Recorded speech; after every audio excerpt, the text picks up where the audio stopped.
On Life, Death, and Beyond, we're honored to welcome Susan Walter. Susan Walter is an angelic artist and intuitive who survived multiple near-death experiences as a child, experiences that profoundly shaped her life and opened her awareness to the angelic realms. Through her ability to perceive angels in their pure light form, Susan creates angel portraits and sacred art infused with spiritual energy, crystals, and divine presence. Her work bridges the physical and spiritual worlds, offering comfort, healing, and a deeper sense of connection to the angelic and divine realms. Welcome, Susan. Thank you for taking the time out to join us today. Thank you so much for inviting me. You're I'm welcome. And before we get started with the topics that we're going to dive into today, can you share a little bit about your background and what led you to where you currently are today? sure. Actually, my journey started very young. I had near-death experiences, the first one at the age of 4, the second one at the age of 6. It kind of changed the whole trajectory of my life, starting very young. It had me, questioning and exploring, a lot earlier than most people do in their journey. And the first one, and it was a medical emergency where I had to have life-saving surgeries. But I remember the first one. I remember I was laying on the couch, and um, even though it was summertime, because I remember I was wearing a summer dress, my mom had a blanket on me, and it was so heavy that I couldn't move it. Mm-hmm.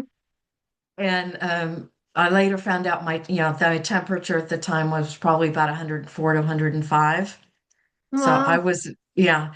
Um, and it was at, rural Iowa, and then in the mid 1960s. So the doctor still came to the house. And so the doctor came, examined me, and then my parents and the doctor went to the next room to discuss if they were going to take me to University of Iowa Hospital, which was about an hour away, or to the local hospital that was more like 10 minutes or so. And I'm watching them have this conversation from like up at the ceiling. I was looking down at them, which I thought was really strange because to me at that time, because I was a petite thing, um, my dad was, like 6'1" or Right. 6'2", something like that. But yeah, so it was very unusual perspective to be looking down at my parents instead of looking up. Mm-hmm. But it was decided to go to the local hospital. From that point, um, I'm off somewhere else. I guess on the journey to the hospital, they even had to pull over and resuscitate me Right. this Wow. time. But I go to this garden is the best way I can describe it of that just it's like it was just covered with glitter and it just glowed. It was all sparkly and which to a kid was fascinating Mm-hmm. because I wasn't allowed to play with glitter, make too much of a mess. But yeah, and then there were these massive trees that were much bigger than anything I'd seen previously. I would now equate them to the similar in size to like the redwoods Mm-hmm. in California. Okay.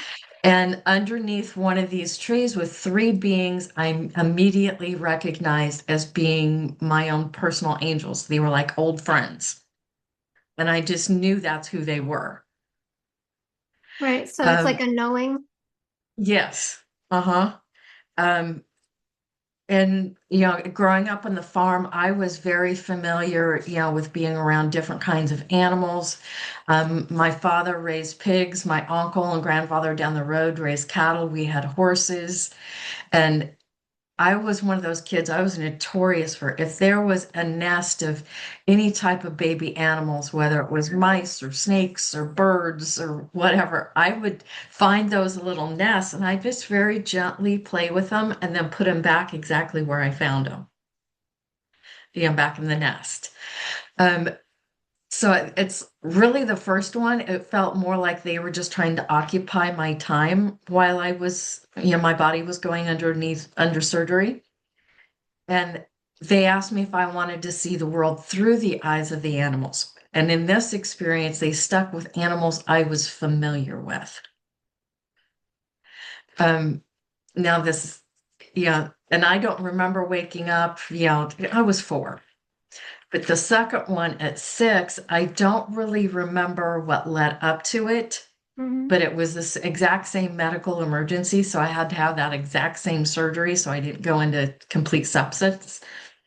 But again, I was back in the exact same garden in front of the exact same 3 angelic beings. But I started out, I had questions about Sunday school because there were things in Sunday school that just did not make sense to me. How in some places in the Bible it talks about, God seemed very mean. Hmm. In other places, we're told that it's a loving God, but a loving God doesn't do these mean things. And that just didn't make sense to me. And also, it just didn't make sense in my mind. And this is what I used to get kicked out of Sunday school for all the time, asking how long God's day was. Because it just didn't make sense to me that this being that, was supposed to be so massive and all knowing that their day was, the same size as ours. It just didn't make sense in my head. Right. And I Exactly. was very insistent. I wanted to know the answer to that question. But yeah, it was in, but from there after, and those are the only questions I remember asking.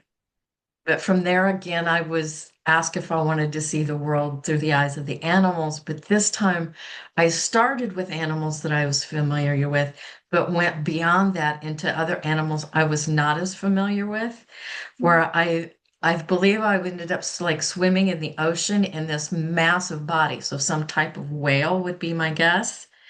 And then all of a sudden, I wasn't swimming in the ocean anymore. I was swimming in space. Then I was shown, taken to this place where there was this really intense light, and it almost appeared to be breathing. It's like it would get bigger and then smaller and bigger and smaller. And with each exhale, it's like all these souls were almost like being birthed, is the best way to explain it. And then the Right. inhale, some of them would go back in, but not all of them. And then I actually was shown where my soul was birthed with one of those exhales. And and the souls, they didn't look, human. They were Hmm. really just like beings of light is the best way to describe them. They looked like they were made of light. But it was like my soul and 2 others were then we were though on our way to what would be called the angelic frequencies or angelic realms. Hmm. 3 of us were pulled aside and asked to become what this being called planet or other soul called planet creator. Still trying to fully wrap my head around what that means. But and then there was like this display screen that just kind of appeared, that looked kind of like television, but it was like, it was more like a sheet of real thin plastic is kind of what it looked like. But on it, we were shown what the world, what it'd be like if we did and what it'd be like if we didn't. And that's really about all I remember about that particular part. I obviously chose to take on that role. The other 2 beings did not. But one of them is part of my support team to this day. But yeah, and then from there, once I chose to take on this role, I went to what some people would refer to as a school, but when we think of schools, we think of a classroom with being restricted in a desk and having these chalkboards in front of us. This was more outdoors under a massive tree. Hmm. And it was like a huge tree that had this great big canopy, and it's like the whole class or teachings were underneath this great big tree. And it was all about things like light and sound and frequency and sacred geometry. and the other Wow. beings taking the class or these teachings with me were other, as I would have to call them ascended masters, like Mary Magdalene and Yeshua and, Saint Germain and other beings like that, some that we don't, that, I don't even recognize. But, Yeah. and in the distance, I could see this, like, it almost looked like a city that was constructed of like almost like clear quartz crystal. And it was held together like with brackets of gold, is the best way I can describe it. We were taken into these different structures, temples, but that were made of different types of stones that almost would be equated like with the different chakras. So Hmm. starting with something like the quartz and amethyst and on down to things like garnet and shungite and different that helped slow the frequency of the soul down to be able to take on a human form. And then all of a sudden, you know, I don't, I kind of remember being in like that the very last structure of that, and then I'm waking up in the hospital. And sitting in a chair beside me, not yet realizing that I was awake, was one of my grandmothers reading her favorite magazine, which was National Geographic, oddly enough. And on the front of it was the Giza Plateau. And when she realized I was awake was when I asked her, "Where's the rest of them?"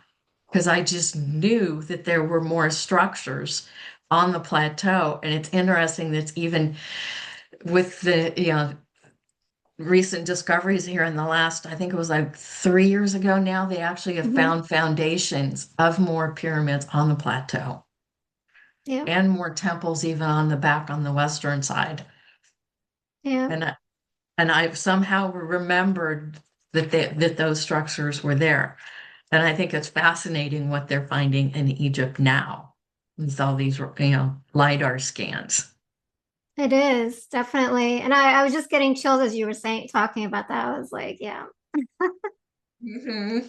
yeah, very Yeah, and cool. from what I heard, actually just saw an article from an archaeologist just a few days ago that there's now been several other companies that have also done the LiDAR scans, and they're getting very, very similar information, Wow, that's which makes it a amazing. little harder to debunk when you've got multiple sources saying the same thing.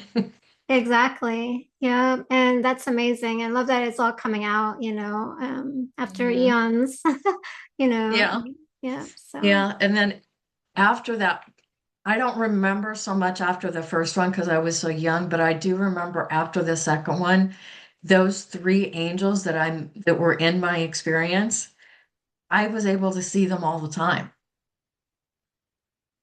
Even outside of it, and still do. They started showing me everybody else's angels too. Because at the time I was a stay-at-home mom, and that was in January of '97.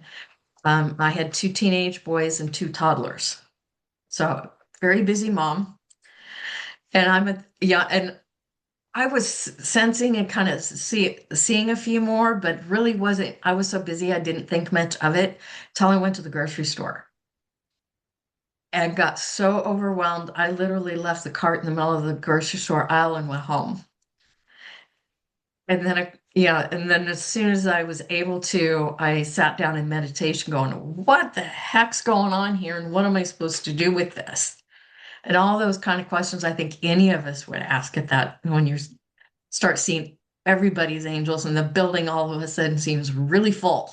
hmm. And a lot of times they show themselves to me anyway as being, 15, 18 feet tall.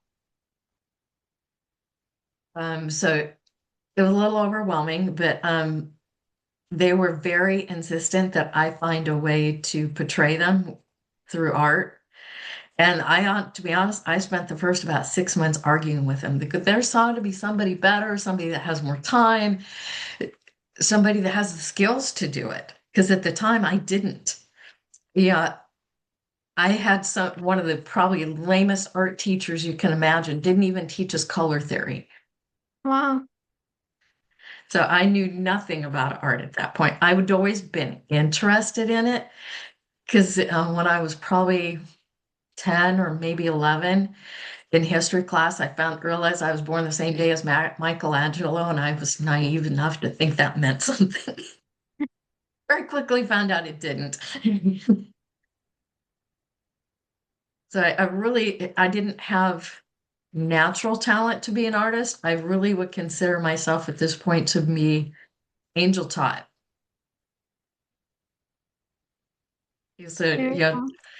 in the art world, I'll say self-taught, but yeah, and with this type of a group, angel taught is really more accurate with my experience.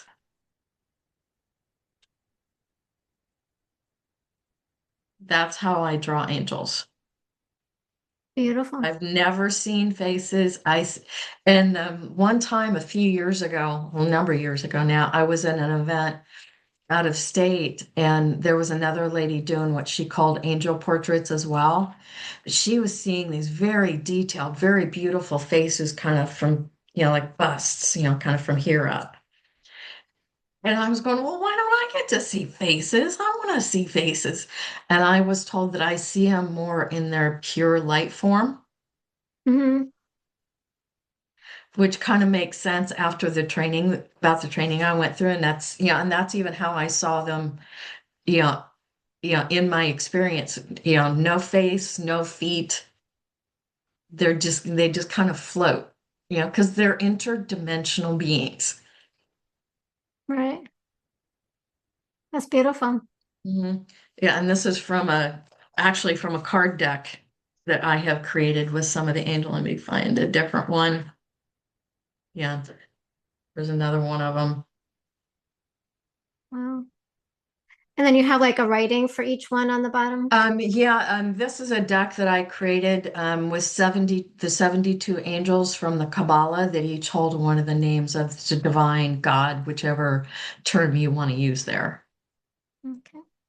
And it looks like there's some symbolism as well. Is that like energetic? Um, yeah, like here, this is their name in Hebrew. And yeah, I don't know if you know anything about the Hebrew language. They're very much into gematria, where every letter also has a number associated with it. And that's what this is here. This is the modern angel sigils. And then this is what sometimes is called a nameplate. Mm. Sometimes it's referred to as the ancient sigils that probably go back to at least the time of Solomon. Because he Very worked cool. with angels a lot. Wow. Very cool. Hmm. That's one of the many projects I've done. Awesome. So that's amazing. Like your near-death experiences. Did you sounds like you were I know a lot of people who have near-death experiences, they're already kind of awake and aware, and then their abilities Hmm. heighten afterwards from the experience. Kind of in my situation, I had one near-death experience, but it wasn't until 2010. But I always remember being open, up until that point, and then it kind of went woof, it became more, and Hmm. psychic abilities, intuitive hearing, sensing, knowing, and just kind of awakening. Was that? How that worked out for you? Do you remember if you were, because that was pretty young. Were you pretty open then? Yeah, I was very open then. And then, as when I, did the things like, the raising the kids early on and had the corporate job and all that type of stuff that so many of us do, I kind of, I didn't turn it off so much as I just kind of put it on the back shelf Hmm. and wasn't active with it for until 97, or when I started seeing everybody else's, and then I kind of really started exploring a lot more deeply. Right. So I do, probably around, I think it was in 94, I did start, meditating more heavily, on a regular basis, or as much as I could. Um, and started doing things like reading the Keys of Enoch and some different books that were in, Course in Miracles and some of those books. and kind of getting into that, into that realm a little deeper. Became acquainted with Drunvalo Melchizedek and some of his work, Mm, his teachings about sacred geometry in Egypt, which right. I found fascinating at the time. Yeah, I haven't really dived into geometry or anything like that yet, Mhm. so definitely on the list to do.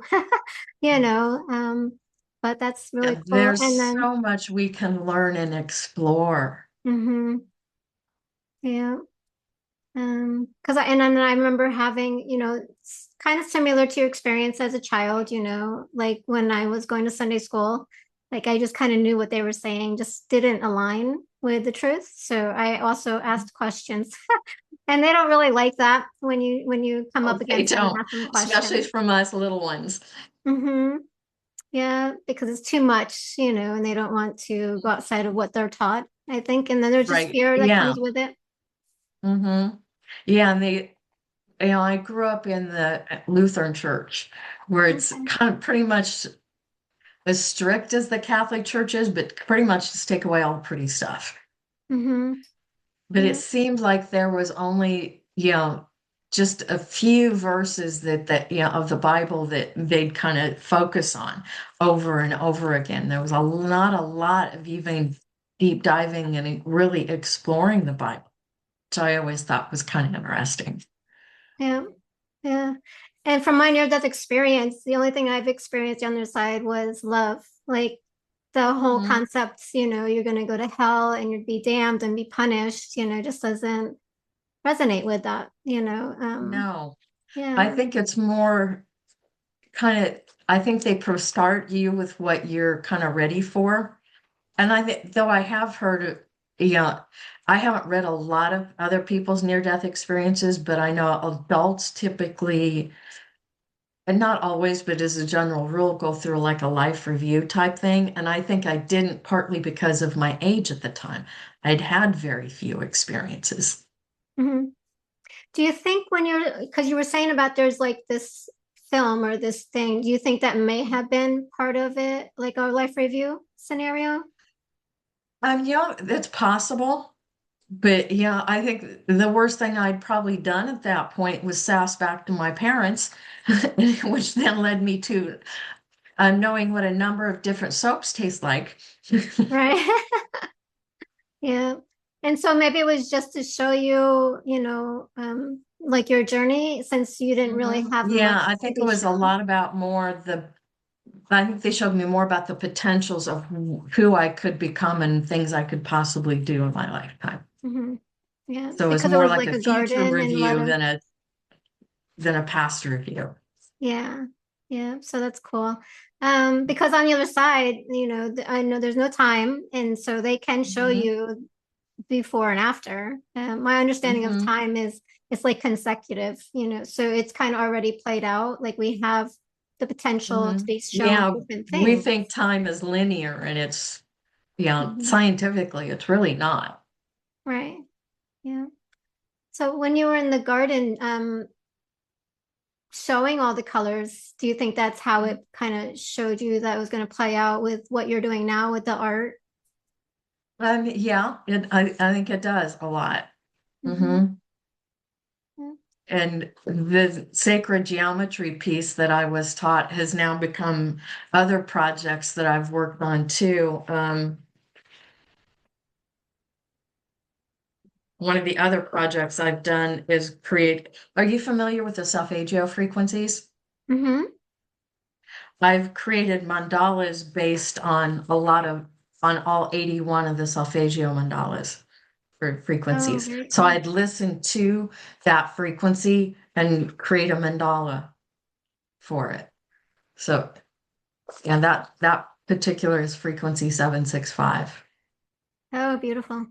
Because for those of you who don't know what solfeggio frequencies are, it's all based on Pythagorean math. It's the same frequencies that Nikola Tesla used in his work. They were even used in the churches up until probably somewhere in the early to mid 1600s when they were lost. But yeah, the bells in the old churches. were the solfeggio frequencies. The the big round windows you see in some of the old churches above the doors, Hmm. those are cymatic patterns of the solfeggio frequencies. Okay. So the old churches are, they're not just temples and churches, they're actually healing places, places of healing. When you if if they still have the old original bells, when those are rung, those can be very healing frequencies that those bells put off. Though a Hmm. lot of them were removed during World War II, under the guise of needing the metal to make planes and bombs and whatever else, which is to go from healing to destructive is, Yeah. Yeah, because sound can be very healing. yes. Yeah. The energy and Hmm. vibration and everything from it, like sound healing baths and things like that. I've been to a Hmm. couple and it can be very healing for sure. Yeah, because when Yeah. you go into a room that, where all sound is completely blocked out, Hmm. and you still hear two things. You can still hear your own heartbeat and you hear your own nervous system, which I thought was interesting. And then I got to thinking about that when you say somebody gets on your nerves, they really do, Hmm. because their frequency is so different than yours that the communication is difficult. You know, the frequency they're putting off, because it's so different than yours, you're gonna kind of clash. Exactly. I've had that experience, especially this, and it always comes up to me like when I have this topic about it because her energy felt like spikes, like when I was Mhm. around her, and I was like, please don't come by me. I'm not trying to be mean or anything, but it was almost like it hurt. Mhm. Just it was like I don't know if it was like static electricity or what it was, but her energy was just felt like spikes. It was really Mhm. interesting. Yeah. But yeah, definitely. We all have different energies and vibrations, that we Mhm. resonate at, and it can interfere with a lot of different things. Which is kind of, I think, Mhm. goes into like attraction or, to certain Yeah, because people that we have that we yeah, resonate. that's the whole theory of, like energy attracts like energy. It's because your frequency is similar. Hmm. And that's Yeah. why sometimes when you meet somebody and it feels like you've just met a long lost friend, it's because your frequencies are very, very similar.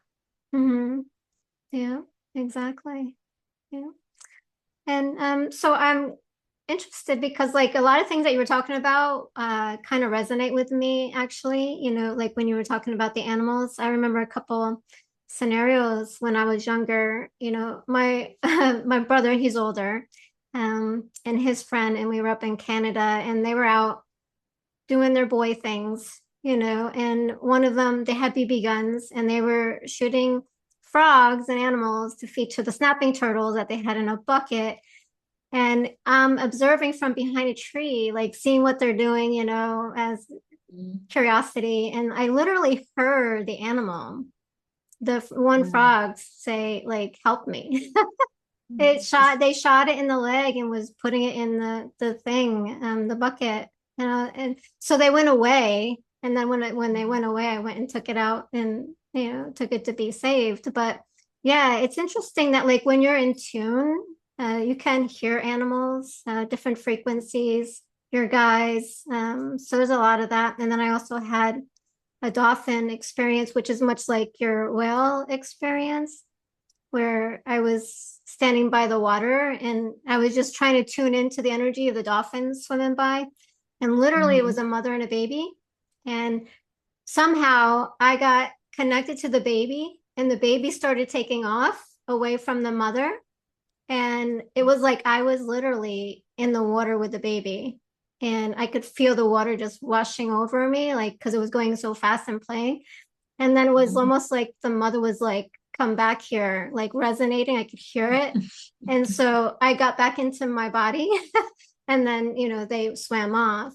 So it was really interesting Mhm. on an energetic level that we can tune into that energy. And it's not like I was literally there, it was like an out of body experience with that. So, So are you an animal communicator? Um, I have had those experiences. I don't necessarily do it. But Okay. I do have the different abilities, and then I also channel art. So when I found your website, it was really cool to see what you're doing with it. I don't really sell it or share it so far. I've only done a few, but yeah. But I love that you bring the angels in on that. And then with that topic, so you weren't able to see their faces, but I have some drawings, which Mhm. I made a card deck as well. But and there's no faces on them, but they don't have the wings, like angels. They're Okay. just Hmm. beings that have no faces. So that Yeah, was and really I know interesting. from what they've told me is that, we call them wings, but beings made of light don't need wings. Hmm. That it's more like that's their fingerprint. That's what's unique about each one of them is the pattern of their wings. Right. So their wings have different patterns, colors. Hmm. Yeah, patterns and colors, and the colors mean things. That tells you a little bit, like with your personal angel, it would tell you a little bit about what energies that and lessons that angel is helping you with. Okay. Now, are they different than like Archangel Michael per se? I guess there's different levels, is that right, of angels? Yeah, that it's like different houses. Yeah, I think when we think of levels and we use the words higher and lower, that insinuates that something is better than. Hmm. So I usually think of it more as they're in a faster or slower frequencies. We're in a slower frequency. The angels are just functioning in a faster frequency. Okay. That's kind of more how I think of it and how kind of how they've explained to me. Right. Because, when if we say that we're in a lower frequency, we're saying, we're essentially saying that we're less than somebody else or this Right. or some other being, and we're not. Hmm. We're warriors to be able to, deal with this 3D reality and, you know, where we have to pay just to exist. Hmm. Yeah, And I know exactly. one time I had a conversation with one of the angels and they were trying to understand money. And they're going, you put a nothing, a zero behind a number, and now because you added a zero, it's worth more. They just couldn't wrap their head that particular just could not wrap their head around it. Mm. And And I thought that was very interesting. that was from the angel. They said that, or Uh-huh. Yeah, that was from one of the angels on my team. mm. Obviously, one that's not on my financial team. Yeah. Yeah, and it's interesting now that I'm thinking about it as we're talking about it. I've had a couple experiences with angels. And they do tend to be in the situations where it's about like a baby coming in or along those lines. So I guess they do have certain angels for different things for our Hmm. lives. Yeah, I know. Usually when I ask for help, I say, if I have a car problem, I'll say, okay, whoever's on the automotive team. If it's marketing for my business, who's on my marketing and financial team? If Mhm. it's about, I have a plumbing problem, okay, who's on the plumbing team? Right. Now, Because can I we don't, say they're kind of like our spirit guides as well, or is spirit guides different? from what they've shown me that they're different. Um, and one of the ways to distinguish can be it is extremely rare that an angel take a physical lifetime. It does happen, but it's rare. Where spirit guides are just the opposite. It is rare that they have not had a physical lifetime. So, like, typically your grandmother cannot become one of your angels, but she could become a spirit guide for a while. And one of the other ways to distinguish is typically your angels, as far as your, at least with your personal ones, because everybody has minimum three. Mhm. um, as far as they're going to go from you is one of them might go ahead of you in your day to make sure things happen or don't happen in your best and highest good. You might have one stay at home to protect the energy of your space. Now, you can on occasion ask your angels to say, go check on people that you care about, or have your angels talk to their angels to pass on messages. Um, but your spirit guides can come and go as they're needed and called upon. Yeah, you could literally have a spirit guide for one day because they're just there to help you through a certain or with a certain situation. Okay. And you may never see them again. Grandma may become a spirit guide and come and go, Right. Now, but they're if not going to be with you. They may not be with you at all times, but you're right, never alone. right, right. Yep. And so I know people have talked about like there is an evolution, that like you said, we can become spirit guides and help Mhm. from the other side. But then at some point we can also transition to an angel, though an angel can't be born into a human body. Have you heard that or know anything I've about that? heard that. Yeah, I think it's really more about getting back to source more than it is about functioning in the same frequencies as the angelic realms. Will some of us possibly do that at some point in the future? And we may choose to on a soul level, yes. Mm, But I think most of us really is to rejoin source. right. Yeah. That's And that's a my frequency that's understanding. even faster than the angelic the angelic houses or mansions or what, that's because that's one of the terms used in the Bible is the mini mansions of the creator. Right. Right. And that's how I understand it. Like we're all going to join source at one point. I think, but I also feel like for whatever reason, um, part of our journey is that if we wanted to, like you kind of said during the near-death experience, one person decided to go off to the angelic realm. Like we have that Hmm. option if we want to work on it or, you know, Hmm. work on some things like we come here to develop or experience or evolve on this level. We can also do that in the angelic realm as well. Hmm. Yeah. And just we learn things a lot faster by taking on, yeah, the more physical forms. Mhm. Yeah, Yeah. because there's other star systems and and other galaxies that are not as dense as ours and not as slow as ours, but the slower frequency you function in, like this one, it is you learn lessons even faster. Mhm. And sometimes those lessons can feel like a clue by four upside the head. Yeah. Because really the main task of our angels is that's who we sit down with before we take on a physical lifetime to go, okay, I want to experience this, I want to learn this. And they keep us on track with those lessons and experiences. And say, just for an example, if one of the lessons you want to learn about is forgiveness, they're going to put you in situation after situation where you have to forgive until you really get it. Mhm. Yeah. If it's patience, they're going to give you, situation after situation where you need to, where patience is required. Yeah. Definitely been through some of them myself. You Yeah, know. but it's like, each time they give you an opportunity to learn that lesson, it's more difficult than the time before until you get it. Exactly. It's harder the next time if you don't get it. So Hmm.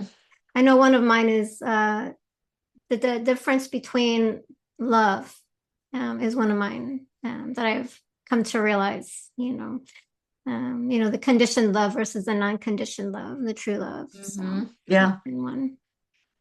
Yeah. To learning how to completely accept someone as they are without trying to make them into being somebody else or who you think they should be. Yeah. Yeah, Yeah, because I know exactly. it's so easy, especially when you first meet someone, to try, to take an impression that you get immediately from them and put them in that little box. And then when you find out, oh, they also know about this subject or that subject, or, they're capable of doing, something that didn't fit in your box. It's, Mm-hmm. Yeah, because exactly. what we think of someone else really says more about us than it does about them. Right. Yeah, because one of my channelings was like, is you can people refer to like the hats that we wear. Like your coworkers only know you from that perspective. Your family only knows you from that perspective. Your mate only knows you from that perspective. And if you show them something else, they're like, whoa, they're like, I didn't know that about you, and yeah, so it was really interesting to get that and understand that. So we do have Hmm. different perspectives that only people see, from our point of view, and that's what we gravitate to in them. Hmm. And then we step outside of their idea of who we are. It can be a catastrophe. Yeah. It can. It can. Mhm. Yeah, It can very definitely much. change your relationship with others when you break out of the box that they try to put you in. Hmm. Yeah, so definitely had that experience. So, I uh, think we all, I think every human has, and it's interesting how that happens with family a lot. hmm. Yeah. Yeah, they only see you when you like grew up with your siblings, they still see you as where you were when you were a little kid or when you were as a teenager. But 20, 30 years later and you're an adult and you've learned and experienced a lot of different things, but they weren't there to witness those things. Yet they have a hard time seeing you outside of that.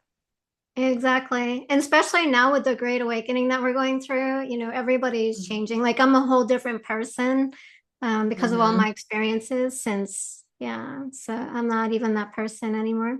Or that, Yeah. yeah. But, Mm-hmm. yeah.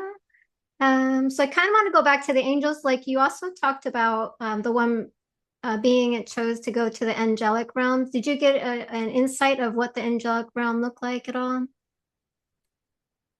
Not much, really. More of glimpses, and I didn't bring back a lot of that particular memory. Mm-hmm. You know, um, I do find it interesting though, is I didn't really because as when I was a kid, trying to explain my experience to my parents and not having the vocabulary to do it, eventually my dad told me to quit telling those stories. So I didn't really start talking about, I'd said I'd had near-death experiences when my dad was still alive, but I didn't share the details until after he passed. Okay. But the more I've talked about and shared my experience, the more details I've been able to remember. At some point, I do get to remember more about witnessing that part of the experience. Right. Yeah. Yeah, I think when we do talk about it, it more of it comes back because it's almost like a memory. It's almost like a memory, and then like when you start opening the box, like it all kind of comes out. It's just Hmm. diving back into that space because it's not like when I do channeled writing, I could start channeling, and the minute I get into that energy, like I have access to it all. But when I'm away doing something, I have to go and do something else. It's like I no longer have access to it. But when we start diving into it, I think it just kind of pulls us back in and we can pick up where we Hmm. left off, from that point. Which you Yeah, I kind of know a talked lot of. about when you had your two near-death experiences, you kind of picked up where you left off. So there really wasn't any changes between them. Not really, no. It was the exact same garden and the exact, the tree was the my three angels were underneath was even, from my perspective in the same place. Hmm. They were even standing in the same order. It was almost like there was no real time lapse between, for at least for them, during what for me was a 2-year window. Hmm. Yeah. And then do they have names that they shared with you, or do you refer to them as like a Um, certain? I and I've learned this as doing, over the years doing the angel portraits for other people. Um, their real names are almost musical. They are the solfeggio frequencies. That's how they speak to each other. But so when we talk about the angels singing all the time, they're talking to each other. That's how they Hmm. communicate. Their full names would take us about 15 to 20 minutes to say. So typically they spell for me a piece of that. Okay. And I know when I do angel portraits for other people, I am never to pronounce it for them because there's some sort of connection that takes place when they pronounce it, even if they don't pronounce it quote unquote correctly. Right. Yeah. But Yeah. and some people look at it and go, I have no idea to how to pronounce that. And they just, might use just like the first letter that I'm given because it's already an abbreviation. Right. But yeah, their real names would take about 15 to 20 minutes for us to say. That's interesting. Yeah. So, yeah, and I know some people when they talk about it, they're like, well, just call me Sam or Bob or Bill, whatever, you know. Uh-huh. And Yeah. usually they're not human names. I've only had that, had like a Bob one time. Hmm. They're very different. It's almost like they're trying to, like we haven't figured out really how to translate what they're saying to English or whatever language we typically use. Right. Mm. And then when you're doing the art, is it like channeling or how does that come to you? Are you seeing you're seeing visions? I do see physical visions, and then also, get nudges sometimes, like, if I'm using a particular, because I now do them in color pencil, Right. and those sessions take about an hour, but, sometimes I'll literally have a pencil just fly out of my hand. Okay, I'm not supposed to use that color anymore. I'm done with that color. Right. That's cool. Yeah. Hmm.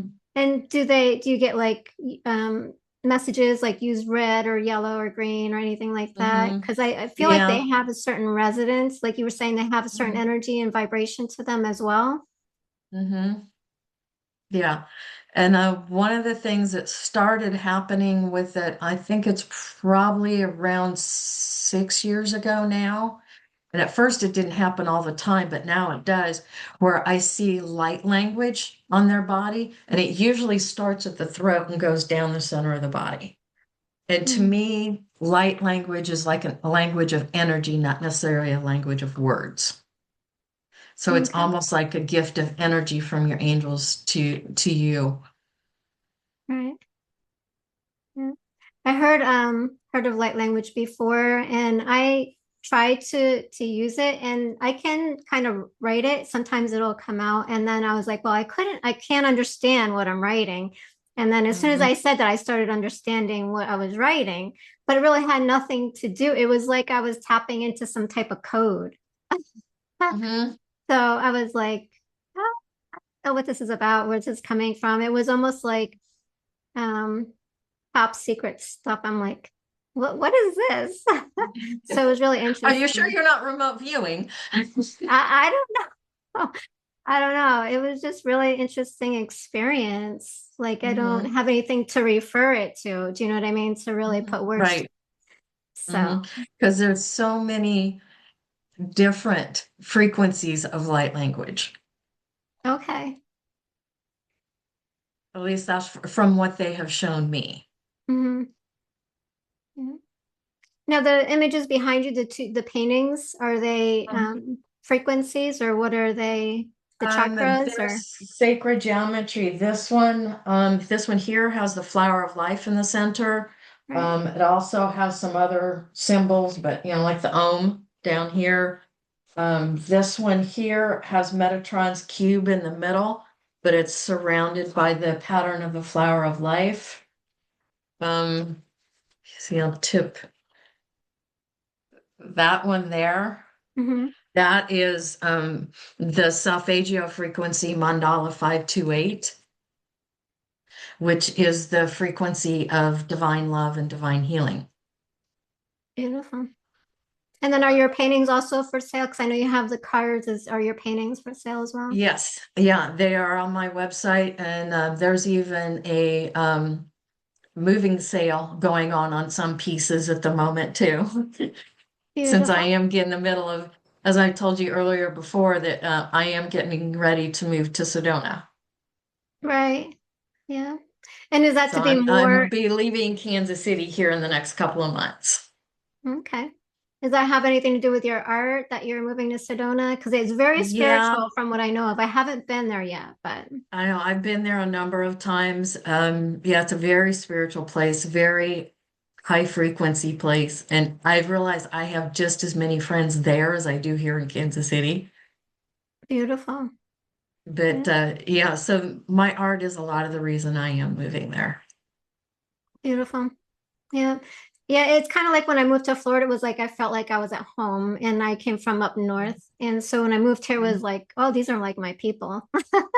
Like I just kind of fit in. I was like, and I always wanted to move Yeah, to Florida. So, yeah, a lot of people are finding what is often referred to as their soul tribes right now, which to me, how I think of the soul tribe is back to my near-death experience with those inhales and exhales.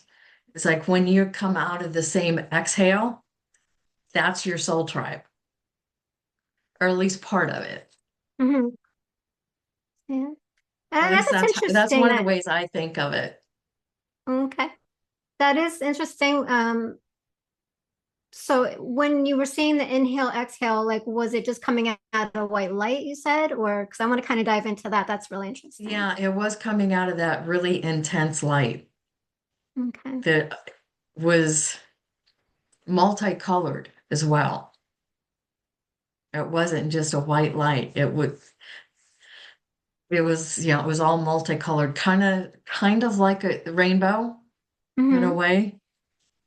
Especially, those, have you seen the rainbows that are in the clouds themselves, not the arch, but the in the cloud? Yeah, I love Yeah, those.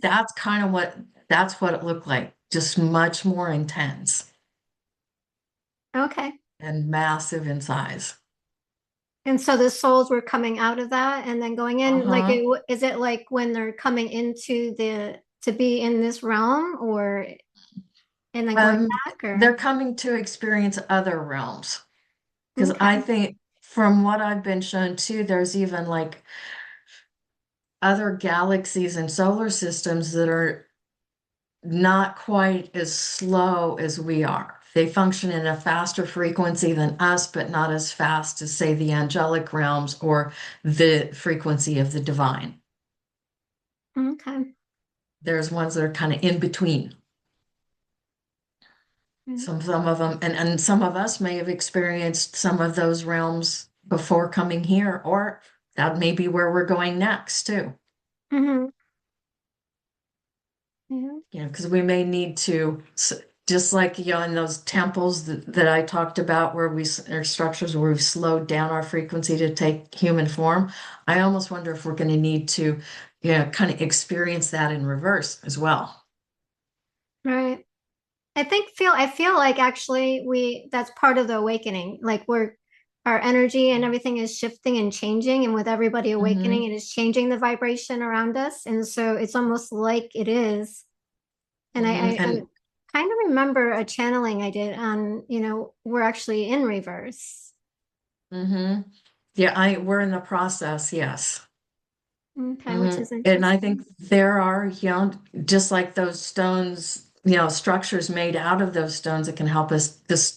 I think stones are coming and being discovered to help us on that journey too, Right. because I they love can bring forth stones a and different crystals. frequency or energy and help us hold those different frequencies. Hmm. Yeah. Yeah, I work with crystals and energy, vibrations of like crystals and stones. And in fact, um my youngest, when he was, I'd say about 4, and I was before my awakening, and I didn't know about any of this, you Mhm. know. We stopped into this one store and there was just like this little. section in there in the back corner, and it had like a couple little trays in it and had different stones in there. And he's like, Mom, you like crystals? And he would always bring me rocks and stones versus like flowers and things like that. Mhm. And I'm like, I was always wondering why my child was bringing me, stones and crystals. But now I know why. But back Mhm. then I didn't. But I feel like that was part of it. Like I knew my child was, open. Mhm. So yeah, it's Yeah, like and kids I know. know, and even my paintings, even if you don't, so I do actually put physical stones in some of them, Hmm. but in others, I have found ways through either into the varnish or into the paint itself, mixed dust of different stones. Beautiful. Now, do you Yeah, crush so them these, yourself or? no, no, because some stones are just way too hard. I know there are some stones I have crushed myself, like selenite is much cheap, much easier to break up. Hmm. Um, but my hands got blisters just doing for very long. So doing Oh, I harder bet. stones, I don't have the equipment to do it. Right. But I have found places where I can purchase. I've probably used, I think that I have around 18 different stones that I Hmm. have purchased in a powder form. Right. Awesome. Do you have any paintings there that have the stones in them at the moment? Um, this one has amethyst and garnet, and I always write on the back what stones are in the piece, but I know this one has amethyst, garnet, and I usually put quartz crystal in almost all of them. This one has lapis lazuli and quartz. Um, I think this one has lapis, quartz, and I think it also has a little bit of pyrite, if I Beautiful. remember correctly. Beautiful. Yeah, I think that it would help too, like to have it. Like, so I've heard of even people putting in their paint and then putting it on the walls when they paint their houses, the inside. Hmm. Yeah, and I know a lot of times before I even do anything to a canvas, just using pencil, I'll put Reiki symbols. Okay, so you were trained in Reiki as well. Yes, I'm in multiple modalities because there's the original Usui, which yeah, I'm a master in, but I'm also Karuna and Shishim and one other one. I don't even remember the name of it because it was a long time ago. Right. But it Beautiful. is something I still use pretty much almost every day. Okay. So yeah, I went and got my master's in the Reiki. So, but I think there's a lot of offshoots to the original, Hmm. which I didn't feel Yeah. like I wanted to go in those directions. So I just got my master's in it. Hmm. So Yeah, yeah. I have friends that I've taken the classes with, Hmm. in different modalities. And like Shishim has more of an Egyptian feel to it, Hmm. and which makes sense because that's where it was discovered. Yeah. Where Usui does have more of that very gentle Oriental feel to it. Hmm. Yeah, I had the Usui one. Mm-hmm. So, but I feel like, a lot of people, I guess whoever is working with it kind of resonates with a certain lineage of it. And then with our awakening, kind of want to go into that, as a collective. Have you heard about the three waves of volunteers? Oh, uh-huh. Yes. With Okay. the indigo, the crystal, and then now the rainbow. Mm-hmm. Yeah. Do And you feel some like you're people, part of that as well? I'm probably an early indigo, but yeah, and I know some people think star seeds are separate from that. Mm-hmm. I don't agree with that, but there's been things I've been wrong about before too. So Right. Yeah. And that's just my understanding at this point in my evolution. right. Yeah. Yeah. And I kind of felt like I was part of that. I'm not really sure where I'm fitting in at on that because I know Mhm. like after my awakening, it was really interesting because Matt Kahn was talking about, do you know Matt Kahn? I have not listened to him in quite a while, but I'm familiar with his work. Yeah. Right. he did a talk on the three waves of volunteers, and after my awakening, it was like I got this message on my cell phone, that he had released, a video on it. And I kind of looked at it briefly, and then all of a sudden within myself, I was kind of like, woof, I didn't miss it because it was almost like he was saying, kind of confirming, everything Mm. that I kind of knew, intuitively. Yeah. And Dolores Cannon wrote a book called The Three Waves of Volunteers, Hmm. which is a very good book. And I've recommended that book to a lot of people with children to help them understand not only themselves, because a lot of times it's the indigos that have given birth to the crystals, and the crystals have given birth to the rainbows. Hmm. Yeah. Yeah. Yeah, and I'm trying to figure out, I haven't read the book yet, but I'm trying to figure out like, because I know my child is younger, and with him picking up on crystals and things like that at an early age, and he's had some of the um, things that I had. So I'm just trying to figure all that Mm-hmm. out. Because I also talk about the 144,000 way showers as well. And Mm-hmm. I'm kind of thinking Yeah. that it's almost the same thing, right? I don't know if you have any understanding on what that is. Um, I think it's a very special group of people that are here for the evolu to assist in the evolution in the planet. Mm-hmm. Could they be born within those different groups? Yes. But and two, one of the other things that I've kind of witnessed is it's like there's people like that are part indigo and part crystal. They're kind of in that transition where they're a little bit of both. And then Mm-hmm. again, there's a group that's kind of a little bit of both, one going from the crystal to the rainbow, where Right. they're like, maybe 20% crystal and 80% rainbow, or 80% crystal and 20% rainbow, for example, where they're a blending as we're transitioning from one to the next.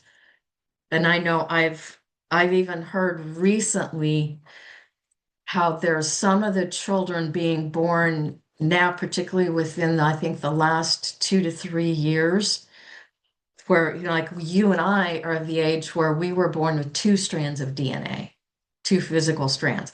But some children being born now actually have three. I remember seeing something about that. Yeah. Oh, and really, to be honest, we all have 12 strands. It's just like like myself, I'm born of the age where there was only two of those strands turned on. The other 10 were just like called junk, but they're just turned off. They're not junk. They're Hmm. just inactive. And we're just learning how to turn them back on. And some of the kids being born now already have that third strand physically turned on. So they're coming in with abilities that and things that we've spent 20 years trying to figure out. They come just knowing it Right. Do you think and these are are just souls that capable. are in and out, and like evolving, like not, I guess yeah, I guess you can term it reincarnation, but like they're coming back in, or how do you think that's evolving from the two to the third stream?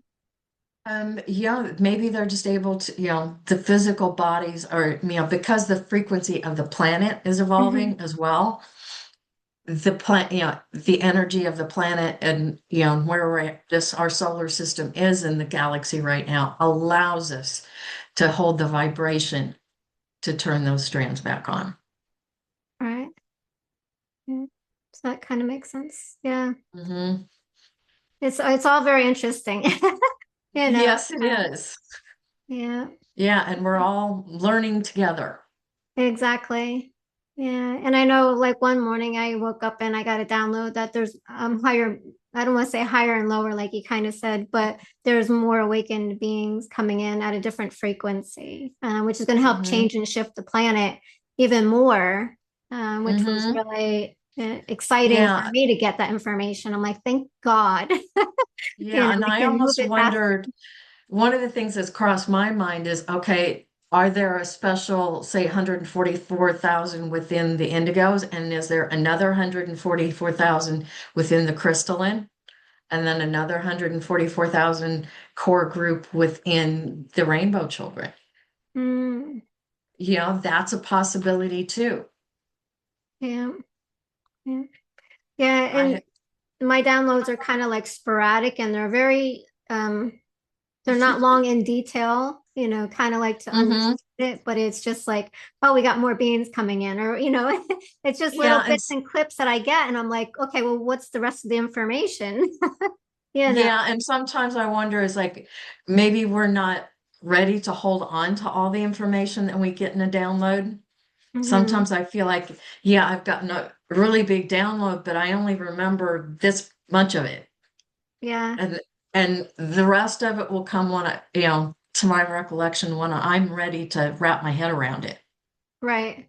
Yeah. I think those downloads helps us prepare us, for the Mhm. shift when it's coming in, because I feel like even in the download, when we get the message, the energy and vibration comes in as well with it. Like Yeah, it helps because and change some and morphs our DNA. yeah, and sometimes the download isn't about information, it's just about the energy. Hmm. And we're trying to sometimes overthink it and extrapolate information from it that, you know, it really maybe isn't even there. It's just Yeah. about the energy. Yeah. And there's times like where I'll be fine. And then all of a sudden I'll get like this whoosh of like energy and I'm like, where did that come from? It's like, and I'm like on high speed and I'm like, oh my hmm God. And I'm like, okay, I thanks know. for that upgrade. I had that just a couple hours ago before we started recording, where I got real jittery just because there was just so much energy coming in. Hmm. Yeah. So, and I feel like some people may take that wrong, misunderstand it as like anxiety and things like that, hmm if they're not Yeah, aware. and like some people do take it that way. Hmm. Yeah. Because they're like, oh, well, all of a sudden I just got this, you know, burst of And some, energy. yeah, and sometimes the best thing when you're getting that is to sit down and meditate. Hmm. And so you can incorporate it. Yeah, Yeah. and if you try and use it to, yeah, like this morning when a couple hours ago when I got that, I tried like, okay, I'm going to rush around and try and get all these things done, and I ended up. It took me twice as long to get anything done because I kept dropping things, or or just not doing it really the way I wanted it to be done. It just didn't come out right, so I Hmm. had to redo it. Yeah. So a lot of times when you get that feeling, it's better to sit down and meditate and process it for even if it's just for 5 minutes, and then go and let that energy move you forward to accomplish something. Hmm. Yeah. Yeah. And I think a lot of it is we do misunderstand, what's really going on. hmm So I want to kind of go back to, do you feel like there's any, can you see if there's any angels around us right now, that are joining us in this conversation or? Always, always. And I know I have been feeling the presence of Metatron around me a lot more lately than I normally do. Hmm. Because the archangels, they come and go kind of as they're needed or called upon, and or or they're assisting you with a certain task. Right. But there's always angels around with you, with each one of us, and minimum is three, but average for most humans is between 5 and 8. Hmm. If you have what's called a planetary contract, things that you are here to not only assist for your own personal growth, but to assist others, then that's when you have the 12 or more. The more you have, that means the more work you have to do. Generally referred to as the main guardian angel.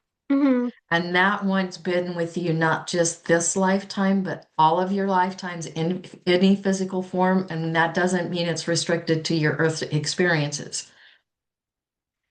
Um, yeah, but typically your other angels, they're not going to, your team isn't switched out in any way typically during a lifetime. It happens, but it's extremely rare. Right. Um, you're more likely to, there's been times where people have received an additional angel because they needed, because of certain transitions. But yeah, typically, your team pretty much stays the same. That only your team may only changes between lifetimes because they Mhm. learn just as much from us as we learn from them. So they kind of live vicariously through us a little bit too Yeah. and learn lessons through us. Yeah. Yeah. And I've had some messages come in from Metatron. In last couple of days around me, Genghis Khan, which was very Mm, interesting. He's not an hmm angel, but No, but I, some say that he is an ascended master at this point mhm, yeah. because he So, had access to information to ancient books that no longer exist. with that, Mhm. um, Yeah, what information he has to share with you. mhm. I know briefly because I was meditating and I wasn't necessarily in a place where I was able to write stuff down because I do automatic writing when things come in. And just in brief, he was saying, you know, like had I forget how he said it. Life is um, something about life is not something to struggle. Life is not war, right? But Hmm in his lifetime, he was, that was his role. He had a big part in Yeah, that. and I think part of his role at this point would be because we're in, at least from my understanding, we are essentially in the Third World War. It's just not being fought on a standard battlefield. It's being fought more electronically with money, with other resources, Hmm. like gold and silver and oil. Hmm. Yeah, it's And not like a and physical he's help battle. and and he could be here to help us understand that the art of that type of a war, because it's a type of war that many of us have never experienced before. Very much so. Yeah, and it's just interesting everything that we're going through, on a collective level on that energy. Do you think there's a Mhm. certain vibration if people wanted to use it to help them through the ups and downs of what they're going through? Because a lot of people are feeling it. Is there like an energy or vibration like the Sergio that they can use for that, do you think? Of the solfeggio frequencies. Yeah. Um, if if you're not sure what frequencies to work with, there's two that I would always fall back on, 528 being one of them, because it is the frequency not only of physical DNA healing, it is also the frequency of divine love. It is the Hmm. frequency our own sun puts off. So that's why spending time outdoors in the sun can be so good for us. Frequency 432 from the natural set is also one that can be very, very healing. Hmm. Yeah. So if you're never, if you're not sure which one to use, those two are always good ones to fall back on. But there's 81 different ones, and each one can help with different things. Okay. And even if you don't purchase the deck, if you go to my website, there is a place where you can find the manual with the information for all the different frequencies for free. All I ask for is your email address to get that. Beautiful. Thank you for having that Mhm. available. Mhm. Mhm. Yeah, and I feel like that can help a lot of people, especially if they're not aware of the different energy and vibrations, maybe that can help them Mhm. out a lot. I know I've listened to a couple of them throughout my lifetime, after my awakening, so it is Yeah, helpful. and I know a lot of people listen to them on YouTube. Um, the problem with YouTube frequencies is because those digital files have been compressed. The file may be this big and they've compressed it to be this big. So sometimes it's lost the quality. So there are different devices you can get. There's Rife machines out there that put off different frequencies that are they're expensive but not outrageous. But there's also just free apps you can get to download on your phone. Just look up frequency generator I know Okay. I have one on my phone where I can listen to up to three different frequencies at the same time. So, Okay. and right now I'm listening to 528, 432, and one of the angelic solfeggio frequencies, which is 333. Okay. But yeah, especially that third one is the one I kind of mix around, mix that one up a little bit. Hmm. And if we wanted to tune into our angels, if we don't have or haven't experienced angels, how would you recommend people to do that? Meditation to start with, because they do work very subtly and they can't really help you unless you give them permission. So ask, talk to your angels. And they're friends, so there isn't a formal way to talk to them. Talk to them like they're friends. If it's more comfortable to start out writing letters to them or have it, I know at one point, um, when I was getting to know some of my personal angels better, I had a journal where all I wrote in that was, me talking to my angels. And then me wait, a lot of times, that's essentially, in a way, a type of prayer. But one of the things we don't often do is then take time to listen. Mm, So yep. that, that's why meditation is so important. But, sometimes they'll also do things with, like if you go to the grocery store and, your total is $33.33. Yeah, that's your angels trying to, go, hey, we're here to help. Are you are you asking? Are you paying attention? I know sometimes I've received messages like when I was cleaning the house and I had the radio or some music playing in the background, really not paying any attention. And all of a sudden I caught some phrase. Sometimes that, a lot of times that can mean something. The biggest thing is for us to slow down a little bit because they do work very subtly. Hmm. We all want the billboard that says turn this way, go do that, don't do that. We all want that, but it's not going to happen. Right. Yeah. It's the subtle signs, and it's just Hmm. getting used to, I think, becoming aware of them, and Yeah, and getting out of your mind and paying attention, being aware in the moments. So, and sometimes when you hear the same message but from different people, hmm. maybe not said exactly the same, but the message itself is similar enough.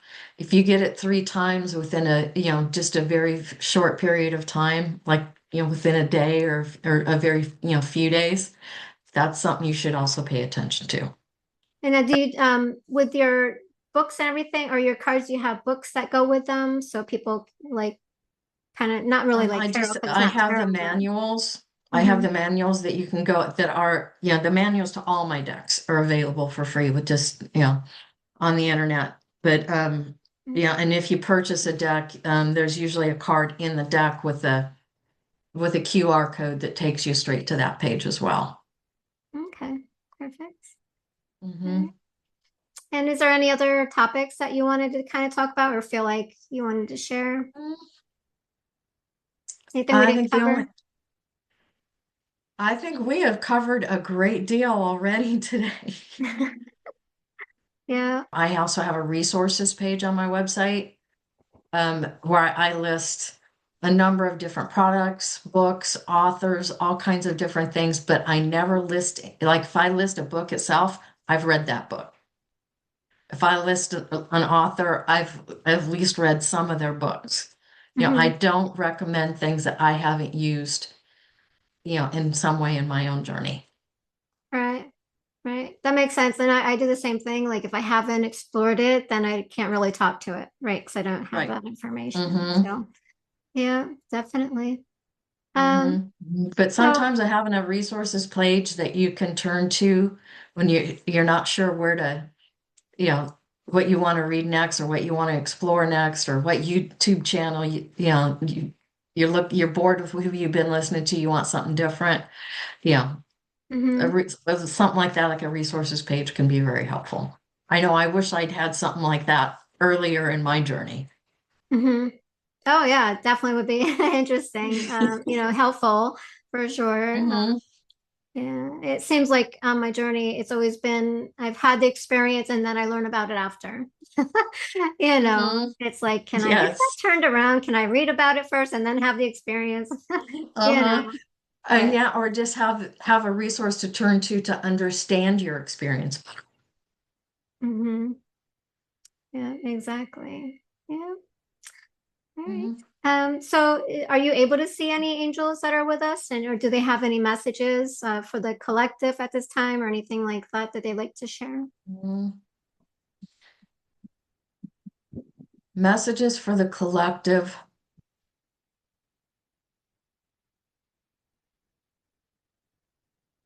Stay in touch with your friends and family and loved ones. Reach out to your neighbors.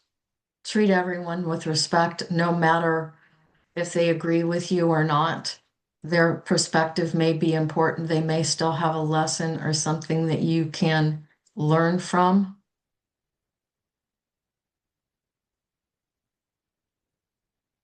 Open your heart.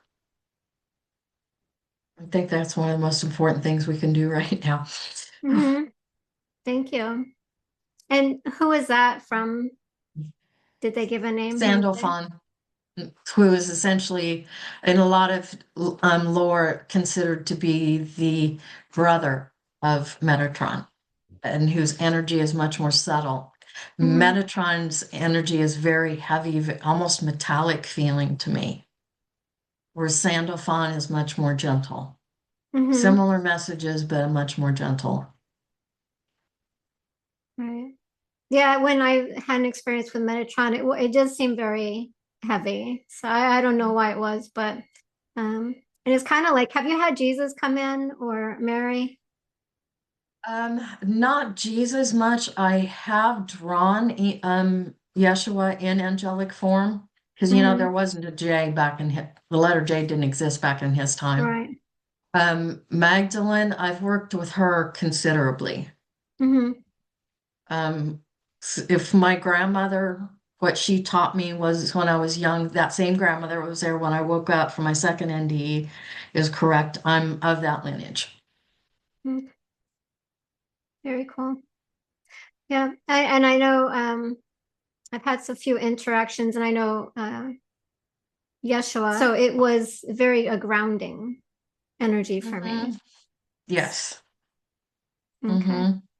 yeah, and I Yeah, where think she much more has the energy of a high priestess. right, yeah, it's Where, more yeah, lighter, I feel, was and energy to me is more regal hmm because he was more from the line of the rulers, where she was from the line of the priests and priestesses. hmm. Was always what I was taught. Where do you see your legacy and everything that you're doing? Because you're doing quite a lot. Your cards, your Yeah. paintings. Mm-hmm. And I'm working on. I've started my fourth deck, which is another angel deck. So I have two mandala decks so far, and the one angel deck, and I'm working on a second angel deck. Okay, But it's going to take me probably a year and a half yeah. between creating the art and doing the writing, because I do all of that myself. All my decks have been self-published at this point. Wow. Yeah. Yeah, it takes a while to make a deck. I made that one deck, as I mentioned, and from scratch, I drew it and then colored it and then transferred Mm-hmm. it and made it on the computer. And I still haven't fully written the book for it, the companion book, but Mm-hmm. it's people can get the cards if they want. Yeah, Um, I just call the book the manual, but and I found my biggest issue with self-publishing has been the editing. okay. Yeah. Do you use Amazon? They don't have like a card thing, right? Or Um, I know, and my decks are not on Amazon. Online, the only place you can get them online is through my website, which is susanwalterart.com. okay. Um, but yeah, and then I do have links to a few stores that do carry them, which are mostly in the Kansas City area, but not exclusively. Hmm. Okay. Perfect. So everybody can go there if they want to purchase a deck. Hmm. Yep, they can go there. And while I'm thinking about it, before I forget too, if they use the code LIFE10, they can get 10% off of any purchase on my website for the next 2 weeks after this airs. Beautiful. Thank you.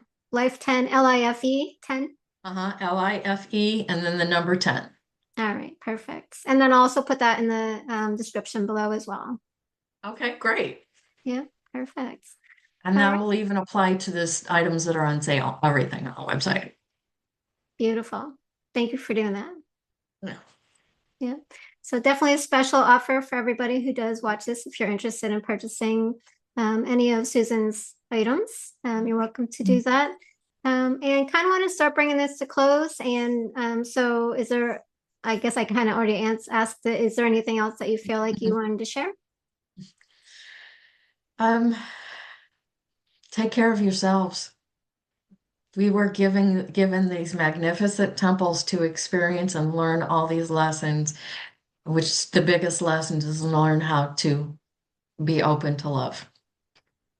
Beautiful. Thank you. All right. And thank you, Susan, for joining us today. Well, And again, hope you have thanks a for great day. having me. I've enjoyed our chat. Thank you. And me as well. Let's talk about death, baby. Let's talk about you and me. We're not the one and only. It's going to happen to everybody. Yeah, baby. Say it isn't so, baby. It's the truth, don't you know, baby? We're all consciousness, living out our reason in a world of endless stories. Said from the beginning, we race to the finish as we face the harsh reality. We don't remember where we come from or where we're going. But don't you worry, baby. We are all worthy of the one true story. It isn't in the distant past, it's the future that unfolds. So come along with me and you will see. It's evolutionary, baby, you and me. So let's talk about death, baby. Let's talk about you and me. We're not the one and only. It's going to happen to everybody. You don't have to listen to me. The path will reveal its untold stories. So let's all just be happy. Living in the moment of opportunity. We will all find out it's not a mystery. Yeah. We're not the one and only that's going to face this reality. But let's not worry, baby. It's not the end of the journey. Don't you know, you and me, we are evolutionary. So let's talk about death, baby. Let's talk about you and me. We're not the one and only. It's going to happen to everybody. Oh yeah, baby.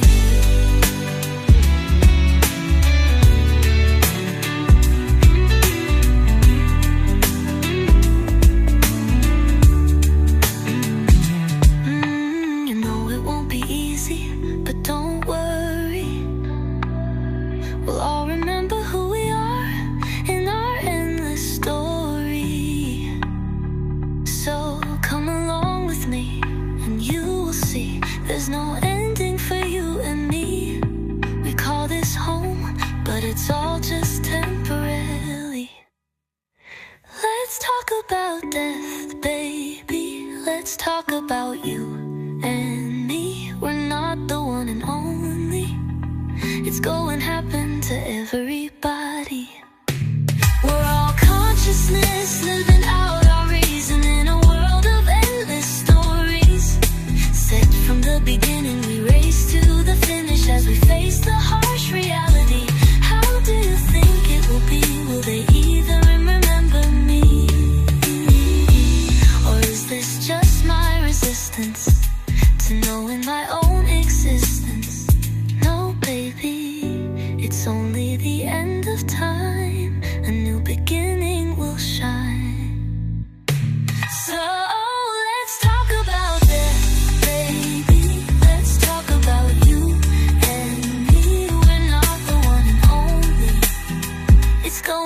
and to everybody.